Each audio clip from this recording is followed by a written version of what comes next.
নমস্কার বন্ধুরা, পিয়শ্রী ব্লগে আপনাদের সবাইকে অনেক স্বাগত জানিয়ে ব্লগটি শুরু করছি। এখন বাজে ওই সকাল ৮টা মতো। এখন থেকেই আপনাদেরকে সাথে নিয়ে ব্লগটি শুরু করছি। আশা রাখছি আজকের ব্লগটাও তো আপনাদের খুব ভালো লাগবে।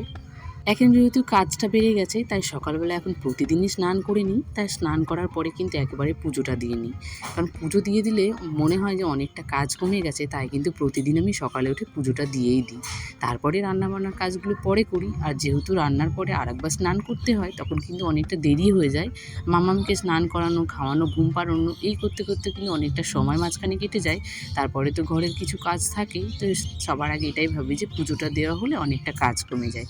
আর আগের দিনে যেহেতু সব সবজিগুলো আমি কেটে রেখেছিলাম, তাই সব ফ্রিজে তুলে রেখেছিলাম। সেগুলো সব ফ্রিজ থেকে বের করে রাখলাম, যেহেতু ঠান্ডা হয়ে আছে। তো আর রান্না বসালে না, তেলটা যতই গরম করে দিই না কেন, মনে হয় একদম তেলটা মনে হয় ঠান্ডা হয়ে যায়। তাই একটু বের করে রাখলাম। তারপরে ভাবলাম ফ্রিজের ওপরটা অনেকটা দিন পরিষ্কার করা হয়নি, নোংরাও হয়ে গেছে। আর এই যে নতুন কভারটা নেওয়ার পরে কিন্তু একটা দিনও পরিষ্কার করা হয়নি, এত অলসত্ব ভাব হয়ে গেছে। কারণ ঘরে এখন কাজ হচ্ছে, এখন সেই প্ল্যানেই আছি যে একেবারে কমপ্লিট হয়ে গেলে একেবারে ডিপ ক্লিনিংটা করব। তো সেই কারণে জানো তো, ঘরের কাজগুলো কোনো কিছু করাই হয় না।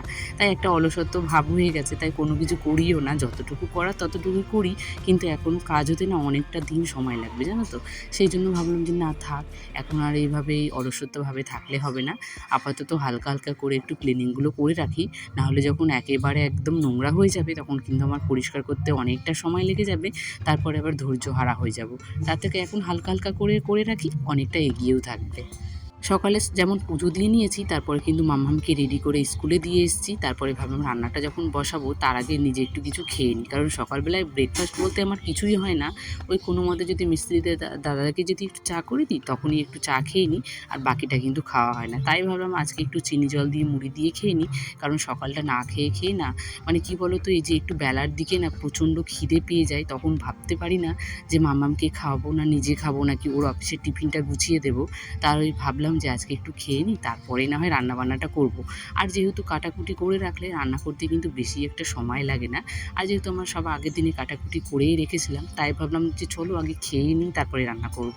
এতে কিছুটা সময় দিয়ে দিলাম, একটু টিভিটা দেখে একটু খাওয়া দাওয়াটাও সেরে নিলাম। তারপরে দেখো এসে গেছি রান্নাঘরে। দেখো গল্প করতে কিন্তু আমার অনেকটা রান্নাও কিন্তু কমপ্লিট হয়ে গেছে। এদিকে আমি একটা পাঁচ তরকারি করেছিলাম, তার সঙ্গে পটল ভাপা করেছিলাম। পটল ভাপার রেসিপিটা তো শেয়ার করলাম, কিন্তু একবার বলে দিই। এই যে সাদা শস্য, কালো শস্য, তার সঙ্গে কিছু পোস্ত। কালো শস্যটা আমি সবসময় একটু কম দিই, কারণ এটা কালো হয়ে গেলে না এটা একটু তেতো হয়ে যায় যখন মিক্সিতে মিক্স করতে যাই। তাই কিন্তু কালোটা কম দিই, সাদাটাই বেশি দিই। খুবই একটা সহজ রান্না। পটলগুলোকে ভালো করে ভেজে নিলাম, তারপরে মশলাটা দিয়ে দিলাম, হাফ একদম কমিয়ে তারপরে রেখে দিলাম। তো তারপরে সেই দিনে আর কোনো ব্লগ শেয়ার করতে পারিনি, কারণ কি বলতো, ব্যাগটা গোছাগুছি করতে, একটু ঘরের গোছগাছ করে গুছিয়ে আসতে না অনেকটা সময় লেগে যায় আমার। তো সেই জন্য সেদিন আর ব্লগটা শেয়ার করতে পারিনি। আর দেখো আমরা সকালবেলা কিন্তু আবার বেরিয়ে পড়েছি। ভেবেছিলাম যেন তো আগের দিনই আসবো, কিন্তু আগের দিন আর আসতে পারিনি, কারণ ট্রেন আমাদেরকে ছেড়ে চলে গেছে। বাড়িতে যখন আমার ঘুম ভাঙে তখন 5টা 5 বাজে, আর আমাদের ট্রেন হচ্ছে 5টা 20-তে। তাহলে কীভাবে ট্রেন পাই বলো? বাড়ি থেকে মিনিমাম আমার আসতেই 15 মিনিট লাগে। হয়তো আমরা আসবো আর ট্রেন ছেড়ে চলে যাবে, সেই জন্য আমরা সেদিন আর আসেনি। পরের দিনও কিন্তু সেম কেসটাই হয়েছে। যখন আমাদের 4:45 বাজে, তখন আমার ঘুম ভেঙেছে। তারপরেই দেখি তাড়াহুড়ো করে কোনো মতে রেডি হয়ে বেরিয়ে পড়েছি। ব্রাশটাও করতে পারিনি। এদিকে মামামকে ব্রাশ দিয়ে দিয়েছি, আর এদিকে আমি নিজেও কিন্তু ব্রাশটা নিয়ে নিয়েছি, কারণ ব্রাশ করে নেবো বলে।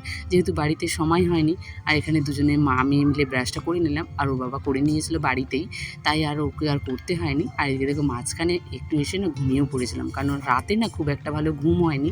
কারণ পরের দিনে আসবো বলে আগের দিনে সব মিস্ত্রিদের কাজগুলো এগাচ্ছিল। আর যে ইটে জল দেওয়া, যে বাড়ির কাজ হলে তো তোমরা জানো যে কী কী করতে হয়, তো সেগুলো করতে গিয়ে আমাদের অনেকটা সময় কেটে গেছিলো। তো সেই জন্য আর রাতে ঘুমাতে অনেকটা দেরি হয়ে গেছিলো, তাই সকালবেলা উঠতেও দেরি হয়ে গেছিলো। তো এদিকে আমরা দেখো ট্রেনে নেমে পড়েছি, আর বাড়িতে এসেও গেছি। এসে একটু গরম গরম চা করে নিয়েছি। চাটা আমিই করেছি, আর যেহেতু মা কাজ করছিল, আর বোনের তো একটু, ও তো একটু অসুস্থ, মানে ওর পাটা একটু পুড়ে গেছে। তাই কি করব বলো, নিজেকেই করতে হলো। সবার জন্য একটু করে নিলাম, নিজের খাওয়া হলো, সবাইকে দেওয়াও হলো। তারপরে স্নান করে আমরা দেখো ষষ্ঠী করার জন্য বেরিয়ে পড়েছি।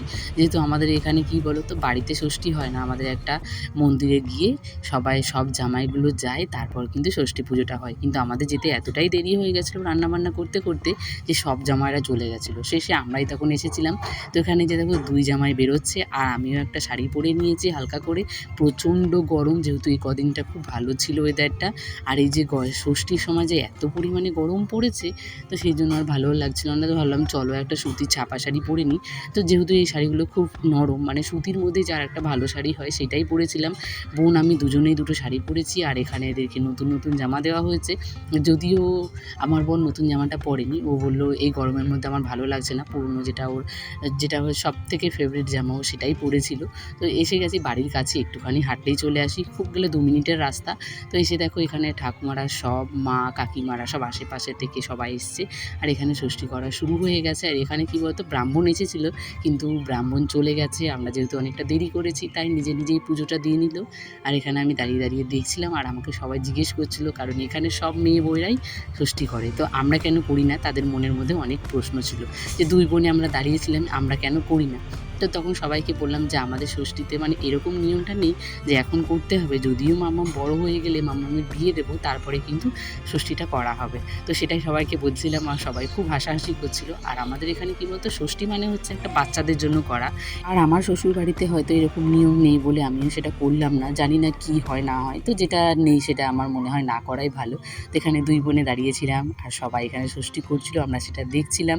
তো এখানে দেখো মায়ের এখানে পুজো দেওয়া কিন্তু হয়ে গেছে, তারপর মা বললো একটু সবাইকে প্রণাম করে নিতে। তারপর সবাই মিলে প্রণাম করে একটু প্রসাদ খেয়ে তারপর আমরা বাড়ি এসে গেছিলাম, কারণ বাড়িতে হাফ রান্না কমপ্লিট হয়েছে, আরও এসে রান্না করতে হবে।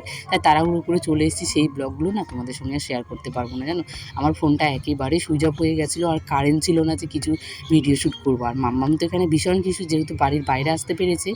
আজকের ভিডিওটা এখান থেকে আসি, তবে আমার ভিডিওটা তোমাদের কেমন লেগেছে অবশ্যই কমেন্টে জানিও। দেখা হবে আবার তোমাদের সঙ্গে নেক্সট ব্লগের জন্য, ততক্ষণের জন্য তোমরা সবাই ভালো থেকো, সুস্থ থেকো, টাটা।